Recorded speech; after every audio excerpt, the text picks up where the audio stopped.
Hello and welcome to the PrepWell Podcast, the place to be if your child wants to attend a top-tier college, a military service academy, or they want to earn an ROTC or athletic scholarship. I'm Phil Black, your host, and my job is to prepare you and your child for this amazing journey. So sit back, buckle up, and prepare to out-prepare. Hello, friends, and welcome back to the PrepWell Podcast. In today's episode, I'd like to talk about summer goals across all four age groups: rising freshmen, sophomores, juniors, and seniors. What are some things that you can focus on this summer to set yourself up for success down the road? After all, that's what PrepWell Academy is all about: learning about things that will matter early enough so that you can plan for, prepare for, and succeed in those things. Obviously, there are a lot of very specific goals that we could solve for, and I do that with many students on a one-on-one basis over Zoom. But for our purposes in this episode, I will assume that all of you at a minimum want to be successful in the general college admissions process. You may have more specific goals than what I suggest today, and that's great. If you're an aspiring college athlete, for example, you'll have plenty of fitness and recruitment related goals to solve for. If you're interested in a service academy, you'll have leadership and volunteer work on your to-do list. If you have your sights set on MIT, there will be some extra things you'll want to do as well. But in this list, I will be covering things that every student should be focused on during the summer, whether they want to go to the local community college or to Yale. So let's get started. What should my goals be this summer if I am a rising freshman? This case is very familiar to me because I have a rising freshman son who's trying to get into his summer groove right now. My advice to him, as well as to all of you, is to focus on two things: reading and math. And I know this may sound overly simplistic, but hear me out.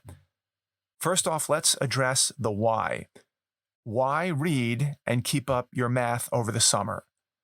The short answer is because you need to get smarter over the summer. You need to improve. If you're not moving forward, you are moving backwards. So if you're not reading and doing math, you're actually getting dumber. You're not maintaining the status quo. And we don't want that for you. By reading, you are improving your ability to read, which is quickly becoming a lost skill. You're enhancing your vocabulary, your spelling, your reading comprehension, your grammar. And this reading and everything that comes along for the ride will help you on your SAT or ACT in 2 years. I often say that reading is the equivalent of studying for the SAT. Becoming a strong reader, dare I say an avid reader, will likely be the single biggest contributor to how you will perform on the SAT or ACT. Certainly on the verbal section, but also more broadly, how you will do academically. So put down the phone, the laptop, the tablet, the game console, and read. How much should you read? I have no idea. I just know that the more you read, the smarter you'll be. That's a fact. So when students ask me, well, how much do I have to read this summer? I ask them, well, it depends on how smart you want to get. If you want to go to Princeton, you better be ready to put in some serious reading time. On the math side of things, you need to find a way to challenge your math skills this summer. That could take the form of Khan Academy, either a review of last year's material, or maybe you want to venture into next year's material. It could be an online course from Coursera or from Udemy. It could be a summer school class like Audeo. It could be with a one-on-one tutor. It could be you and a math workbook that you take out of the library. It could be a mobile app if you find the right ones. If you don't keep your math skills sharp, you will regress several months in your math knowledge. As I said, you will literally get dumber over the summer. They call this the summer melt because your brain function is melting. It's deteriorating. Most math teachers say that it takes 2 or 3 months just to get kids back where they were before the summer. What a colossal waste of time. And again, when students ask me how much math they should do over the summer, my answer is, it depends on how smart you want to get. If you want to go to MIT or Caltech, you better put in significant time, because there are students out there who are hungry to be successful and will go to extremes to get into MIT or Caltech. Yes, even as 14-year-olds. So to summarize, if you want to remain competitive academically, I suggest you read an average of, say, 40 minutes a day and get on some kind of a regular, near daily organized math program that will help take you from point A to point B. Again, this is not necessarily a prescription for the hotshots out there. They will likely do a lot more than this. This protocol is what I would consider the bare minimum to keep your brain engaged enough so that you're not starting behind the 8 ball next year. And I hope you take this advice to heart, because it's far better to start off your high school career ahead of the curve as opposed to digging yourself out of a hole in a year or two. How about rising sophomores? Rising sophomores need to follow my advice for freshmen as it relates to reading and math, but then also add another 50% of effort. So if a rising freshman read 40 minutes per day as a rising sophomore, you should be reading 60 minutes a day. Same goes for math. If you spent 30 minutes a day on math during the summer as a rising freshman, ramp it up to 45 minutes this summer. Why the increase? Because the demands and the expectations of you as a sophomore will be elevated, and you need to match that level of intensity. And since you probably aren't old enough to get a job yet, presumably, you should have plenty of time during a typical summer day to make this happen. And I know there are some students out there thinking to themselves, is this guy insane? 1 hour and 45 minutes per day of reading and math over the summer? That's crazy. Summer is supposed to be my time. It's supposed to be fun. I'm supposed to be getting a break from school and do whatever I want. No, that's a big negative, Ghost Rider. I'm not sure what memo you were reading, but summer is not supposed to be a time for you to do nothing academically for 3 straight months. I know it's probably what 90% of students do, but that doesn't mean that it's supposed to happen that way. And speaking of math, let's do some. Let's say you get up at 8 a.m. and you go to bed at 10 p.m. That's 14 hours. So please don't tell me that your summer schedule is so packed that you can't spare 1 hour and 45 minutes to improve your reading and math. That's absurd on its face. Sure, take the weekends off if you must. Skip the reading and math on your family's 10-day vacation. Enjoy life. But what about the other 85% of your summer?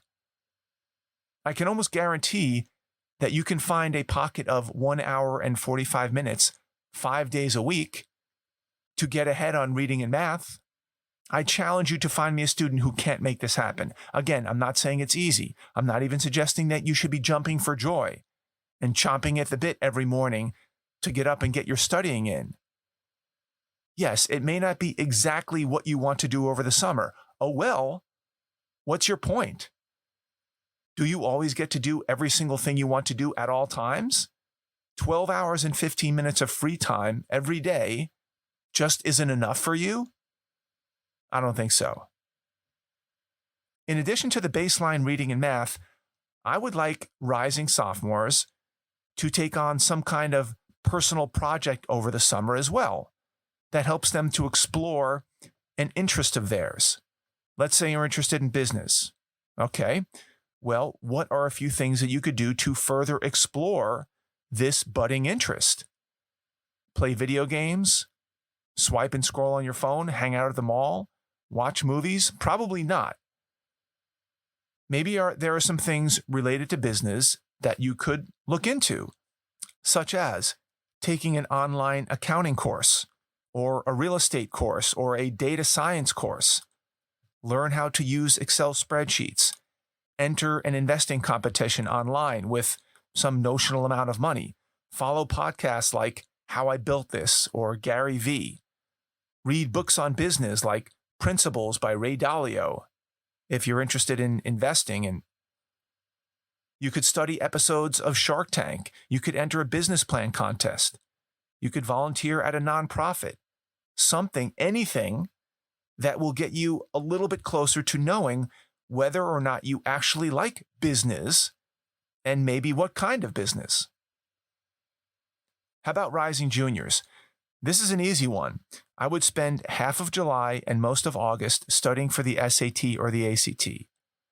I've gone over many times in this podcast and in your weekly videos why this is important and how I would approach this project.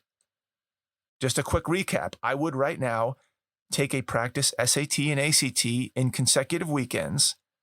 You can do this for free from home. Email me if you want me to set you up to do that. I would then see the scores that you get on those two practice exams and see which one you did better on, if either one. I would then come up with a target score and compare that target score with what I just got on the practice. In other words, maybe I got a 1280 on the practice SAT I did at home, but my goal is a 1400. That would give me the information I need to figure out what type of study strategy I need to employ. Can I do it on my own with Khan Academy? Should I join a class? What about a one-on-one tutor? Can I study on my own from a book? This needs to get sorted out by the end of June. Then you implement that plan in July and August with the goal of taking the actual test in September or October. When you're not studying for the SAT or the ACT, maybe you can get a job. Maybe you can secure an internship. This would be a good time to do that. And then in addition to your day job or your internship or volunteer work, I'd also love to see you do some kind of personal project that will help you zero in on your longer term goals. Those goals may take the form of an intended major in college or a career that you think you might want to pursue. Can you do something after hours that will help you to refine your thinking about a particular major or career? Can you start a podcast, publish some online articles, read books, watch TED Talks, research a major or a career, take an online course, shadow somebody for the day, interview friends or family in your career field of interest? Get smarter about the major or the career so that you have something to talk about next year when you're filling out your application and taking interviews with college alumni. Have something to say. Get a point of view. Become a subject matter expert. Get beyond the surface level of understanding of what you think you might be interested in. So in summary, the three big pillars are, number one, SAT and ACT prep. Number two, some type of day job, internship. Number three, a self-discovery project related to what your current major or career interest is. And finally, if you're a rising senior, you should be one, looking for one final extracurricular activity that pulls everything together. Two, refining your target list of colleges based on your body of work for the last 3 years, your SAT, your final GPA, your extracurricular activities, what you think about your teacher recs. And number three, you should be brainstorming and drafting your college essays. Are you also able to land one final job or internship or volunteer opportunity that is the culmination of what you've been working on for the last few years?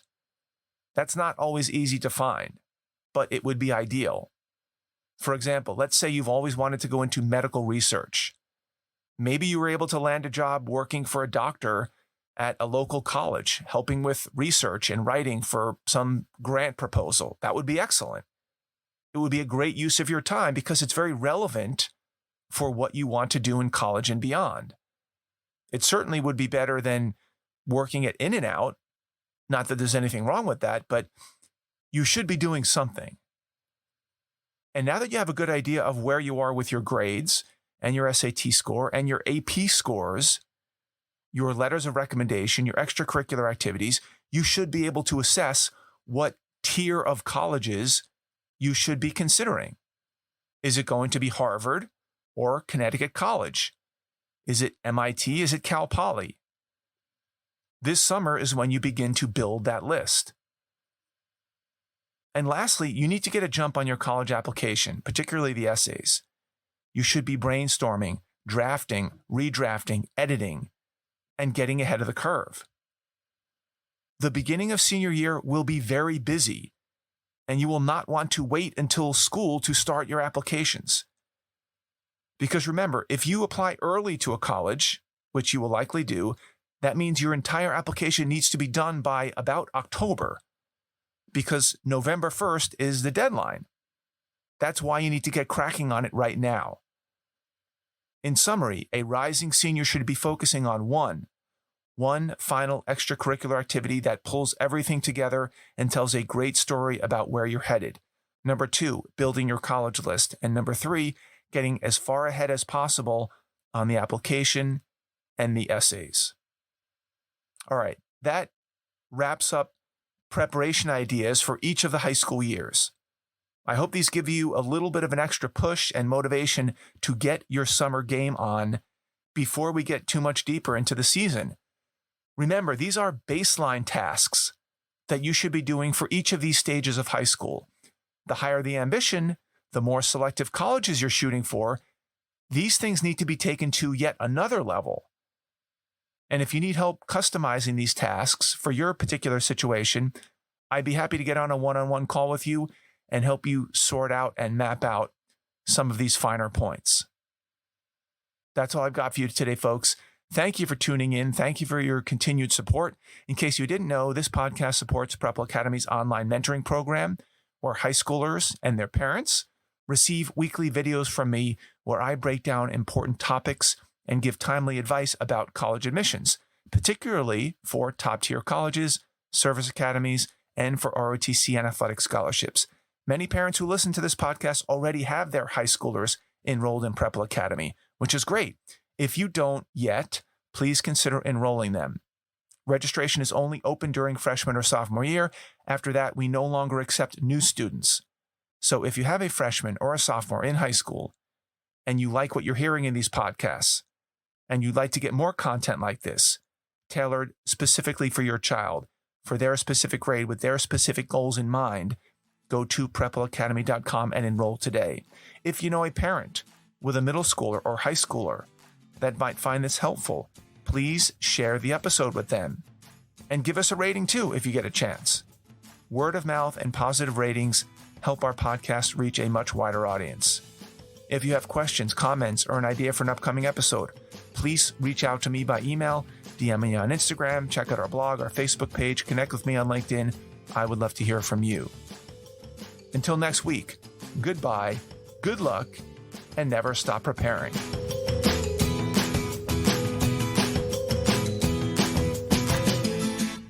This podcast is brought to you by PrepWell Academy.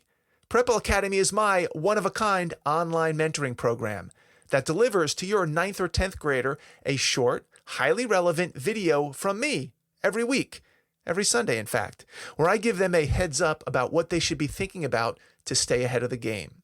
To get these valuable lessons into your child's hands, please head over to PrepWellAcademy.com and enroll your child today.